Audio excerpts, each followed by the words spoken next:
நாடு வளர்ச்சி பாதையில போயிட்டு இருக்கு, நீங்க மறுபடியும் பின்னாடி இப்படி எடுத்துட்டு போறீங்க உங்க கொள்கைகள்ல. 9 லட்சம் கோடி கடன்ல தமிழ்நாடு வளர்ச்சி பாதையா? இந்த 9 லட்சம் கோடி கடன் இதை எதை சங்கட்ட போறீங்க? என்ன செய்ய போறீங்க? வருங்காலத்தில் பட்ஜெட் போட முடியாத அளவுக்கு தமிழ்நாடு திவாலாக்கி போகும். என்ன செய்ய போறீங்க? இந்த 9 லட்சம் கோடி வச்சுக்கோ, இந்த 9 லட்சம் கோடி 80 லட்சம் கோடியா மாறட்டும். தமிழ்நாடு மிகப்பெரிய நிதிச்சிக்கல்ல மாட்டட்டும். ஆனா என்றாவது ஒரு நாள் இந்த நிதிச்சிக்கல் இருந்து மீண்டு எழ முடியும்.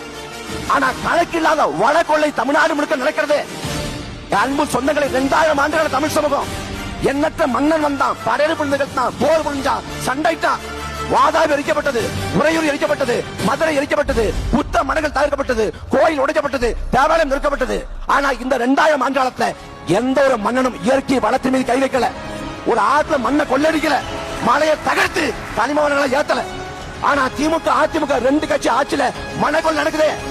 அடிமை இந்தியாவில பாடுறான் பாரதி, காவிரி தென்பண்ணை பாடாறு தமிழ் கண்டதோர் வையை போனது என மேவியாறு பாட ஓட திருமணி செலுத்த தமிழ்நாடுங்கிற அடிமை இந்தியாவில. சுதந்திர இந்தியாவில் என்ன இருக்கு? காவிரியில தண்ணி வரல, 30 ஆண்டா போராட்டம். காவிரி ஆற்றோட துணையாறு அமராவதி, காவிரி ஆற்றோட துணையாறு நொய்யல், காவிரி ஆற்றோட துணையாறு பவானி. இந்த ஆறுகளின் நிலைமை என்ன? ஆறுகள் செத்து போச்சு, மலைகள் தகர்க்கப்பட்டு விட்டது. இந்த இயற்கை வள கொள்ளைக்கு என்ன செய்ய போறோம்? திமுக வந்தாலும் இதான் நிலைமை, அதிமுக வந்தாலும் இதான் நிலைமை.